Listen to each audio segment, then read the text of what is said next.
All right, hello everyone. I'm Simon, and I'm going to show you a little bit presentation about the Mempool.space website, and which is powered by the Mempool open source project. I'm going to just show a little bit brief of history, and I'm going to show you all the latest features we've been working on this past year, and then I'm going to just give a little bit of a just demo to show it off. So yeah, what is Mempool? Show of hands. Raise your hand if you used Mempool.space. Okay, that's almost every one of you. Then you know what I'm going to talk about. So this might be a little bit interesting for you. Like Mempool, it's a blockchain explorer for the Bitcoin community. We're focusing on the transaction fee market and the multi-layer ecosystem, and of course we make it fully self-hostable and without any trusted third parties. So the project started back in 2018. I was traveling around, going to conferences, like here I was in Prague, apparently Polis, and I saw this price chart on the wall, and I was imagining, like, wouldn't it be cooler, instead of a price chart, seeing like blocks flowing in or transactions flowing in the blockchain and something instead. That's why I went home and hacked away, and I came up with like this, the first version of the website. Looks like this, and then we put a design on it, and it looked more like this, like, which is more similar to how it looks like today. This was back in like 2018, 2019. And the transaction tracking looked like this. But yeah, since then it's grown a lot. Now we are we got a bunch of grants in 2020. In 2021 we incorporated a company, and now we have a couple of guys working full-time on this project. So the Mempool has grown to become the first multi-layer Bitcoin explorer. We're supporting mainnet, Signet, Testnet, Lightning, mainnet, Testnet, Signet, and we also have a Liquid.network, Liquid Explorer on Liquid.network. We have a BISC Explorer, and the site design we think of like this. Like the first view you see is the dashboard, which is focused on the Mempool, which like layer 0 is like the Mempool dashboard. The next tab is the mining dashboard, so everything related to mining, like what's happened after transactions has been confirmed, more like hash rate and difficulty adjustment and stuff like that. Layer 2 network is the Lightning Network Explorer, and we support both core Lightning and LND in our Lightning backend. Okay, so I'm gonna show some new features that we've been shipping like this year that you may or may not have heard about. There's a lot of people coming and ask us, like, what are you working, what's the new feature? But a lot of people hasn't heard about the feature we just shipped, so that's why I need to shield them extra hard. So we add a multi-layer search. You can type anything and it will guess what kind of stuff you're looking for, like 12. It will look, are you looking for the block height 12, or a address starting with 12, or a lightning node that starts with 12? Like it will guess, and it will find anything across all the networks. So that's the idea. We made the blockchain component on the website completely scrollable. You can swipe and scroll back to the history. You can look up any block, like here, I just search for the Genesis block 0. It just scrolls back to the starting of the blockchain here, which is the golden Genesis block right here. We have a new difficulty adjustment widget that shows you the progress of the current difficulty period. As you might notice, every 2 weeks we adjust the difficulty of the Bitcoin network, and if it's green up there, you see that we're ahead of schedule, or if it's red, it means how much you're behind the schedule. So you can see the projected difficulty adjustment, which may show that the network currently has more hash rate than expected or less, which also affects how fast your transaction might get confirmed, like how fast, a long time you have to wait for the next block.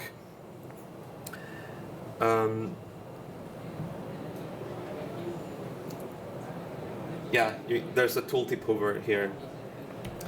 We've fulfilled this request that you can now click this button to reverse the time chain if you prefer seeing it that way. So that was a full requested feature. We added historical fiat prices. So if you look up a block like this one, 2017, you'll see that the block reward and the total fees here is like adjusted to the fiat value of that point in time. We are not focusing that much on the Lightning Explorer right now, but we have added some new cool stuff. Like if you go to a closed channel, we are doing some forensics. So we're guessing here, like we're using the UTXO and tracking the UTXOs to see here what was the starting balance of this channel and what was the closing balance. It's not available on all channels, but on most channels you at least can see like what was the starting balance, which node provided the liquidity, and how has the liquidity moved since the channel opened until it closed. And of course we have this audit system now live, which compares our mempool to the final block that the miner finds. So we are trying to predict exactly what's going to be the next block. And it's very important for the transaction tracking when we try to see exactly where a transaction is in the mempool. Is it going to be confirmed into the next block? So we've been working very hard on iterating, trying to like make it as accurate as possible. And we give this and we have this called health score to mine blocks now. And what it actually means is we are trying to find transaction censorship. So if the score is lower, the miner did not include some transactions that we expected the miner to include. So there's a lot of reason why some transactions are like maybe they add some transaction manually. That doesn't affect the score. But if there was a high fee transaction in the mempool, this should have been confirmed, right? But it did not get confirmed. We flag it as a red block here in the expected block, and you can see that this might have been censorship. But I found this very cool. There was this guy Shores. He was running his own instance of the mempool, and he's basically comparing it to the Mempool.space, and he's basically auditing the audit. So this is what you can do. Like. It's really visually making it easier to just audit what's happening in the network if miners following the rules and stuff. And to make this possible, I want to talk about like the block template algorithm, literally.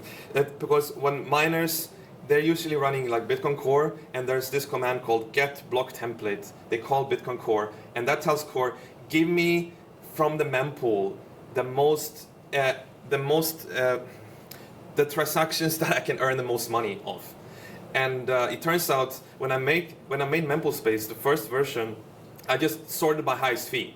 Because, okay, they will pick the highest fee first, but the score, the accuracy is not that great. It like varied around 50% to 70% like that.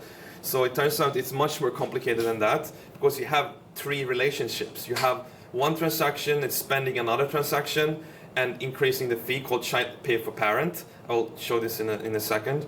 So that causes it to become this huge cluster of trees of transactions are depending on each other. Like you will earn more if you include this low fee transaction, because then you can get this high fee transaction. So you have to scan and search to find this most optimal. And early this year we made a upgrade to our algorithm in our backend that is more like how Bitcoin Core does it, to mimic it.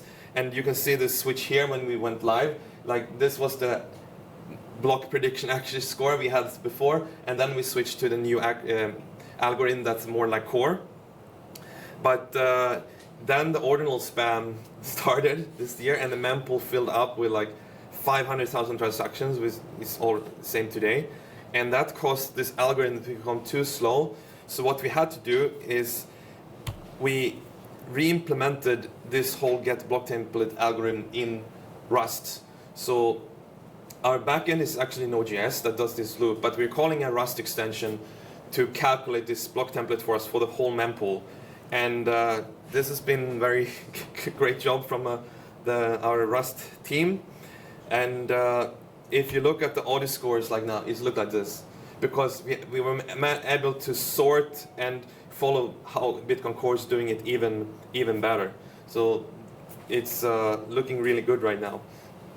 Really mimicking exactly how the miners are mining the block.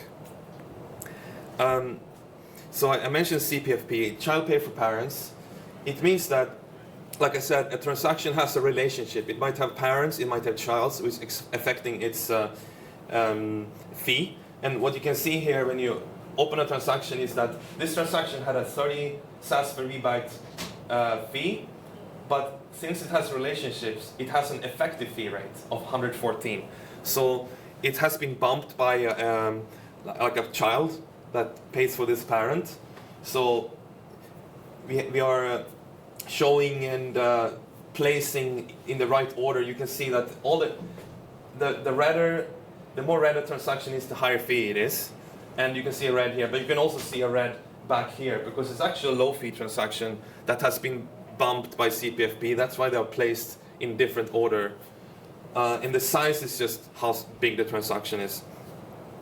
And we show this on the website like this. If you open a transaction, you see the effective fee rate here. So this one, for example, is a very high fee rate, but because of heavy ancestors down here, you can see in the list that is heavy. They're the big 4 kilobyte and very low fee. It pulls down the fee on this child, so that the actual effective fee is 8 sats per VByte. And the next cool feature that we shipped this year is RBF history.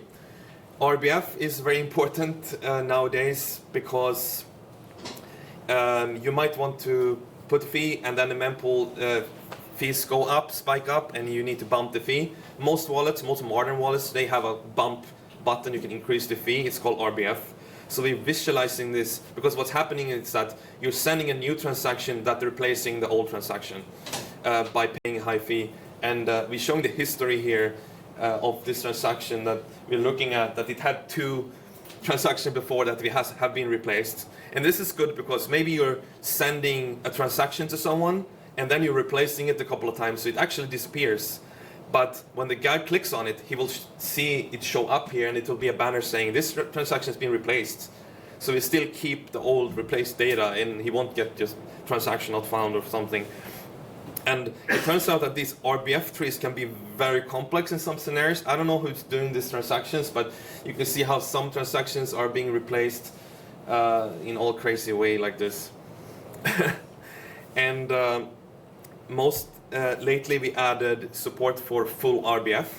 And for those that don't know, full RBF is a way that you can replace transactions that you didn't opt in and flag that you can replace them. So full RBF means you can replace any transaction in the mempool, and it doesn't have full consensus among the nodes and among the miners yet.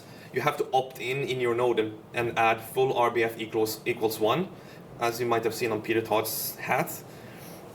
And but we are visualizing this so in more light blue here, so you can see that this was a full RBF transaction because the transaction before it didn't have support for RBF.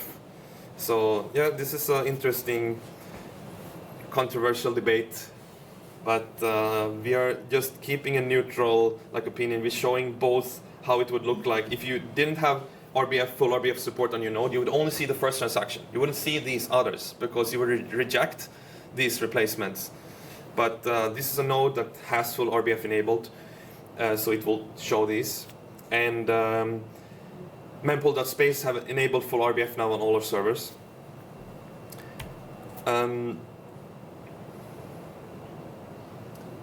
Yes, I think this slide just shows combination of all these features. When you look at the transaction, you see the effective fee rate, you see the ancestors, you see the RBF history. There's a lot of cool, good information that I don't think you can find on other block explorers when you look up transactions.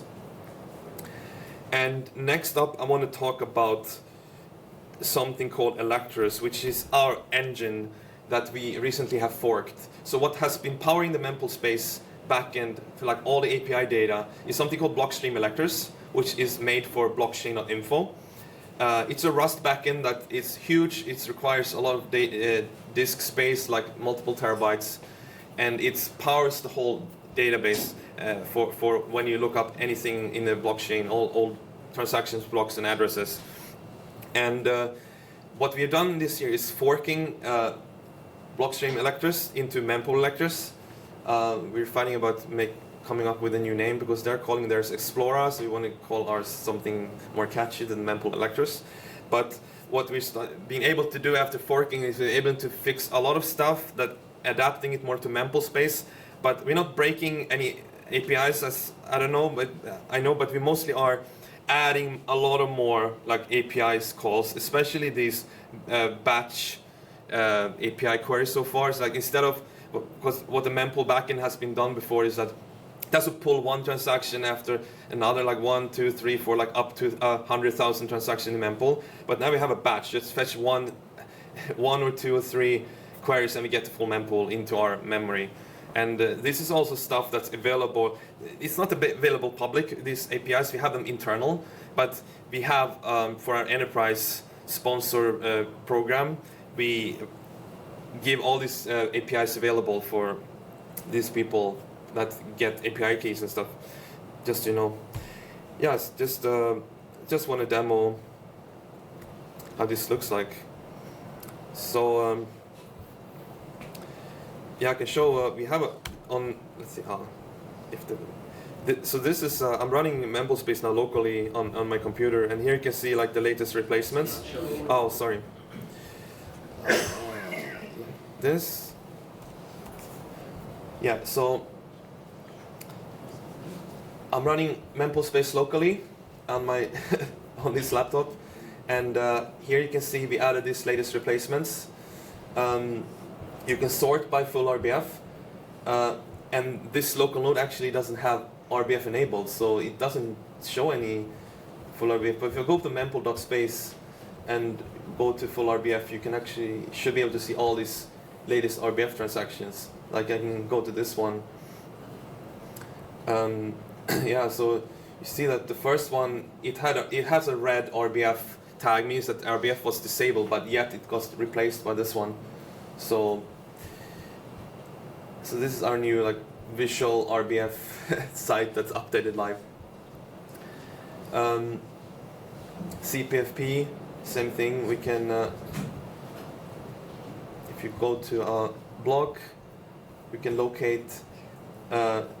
This one wasn't that good example, but you can find transactions that look like out of order here. So this has an effective fee of 11 sats.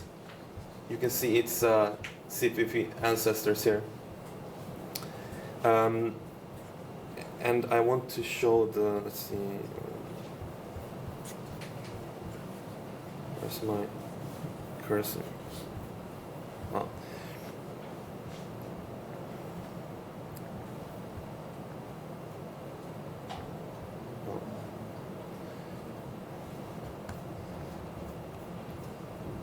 Just wanted to show like how this looks like on the back end. So this is the Mempool backend that I'm running right now, and you can see how this is the Rust update block template that's running every Mempool loop.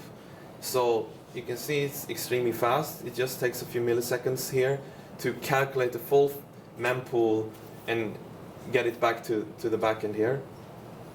We have Mempool electors running here, and it's just getting these batched requests for every loop. There's a new list of Mempool transactions that come in. It could be 25, 50 new transactions, but it's just fetching all in these single batch requests here.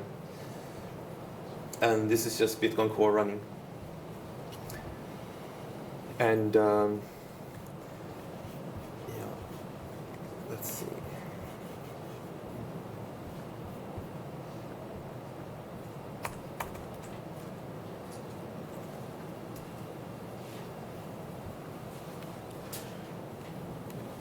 Yeah, so that was just showing off. Just to conclude, Mempool, first open source multi-layer Bitcoin Explorer. Find it on GitHub. We love to brag about all our integrations. You can one-click install the full product on like solutions like Umbrel, Raspberry Blitz, MyNode, StartOS, and we have all these wallets that integrate using our fee APIs, or when you click on a transaction ID, you get redirected to Mempool.space. So yeah, we love our partners, and yeah, to follow me at Mempool on Twitter, @softsimon_. Thank you.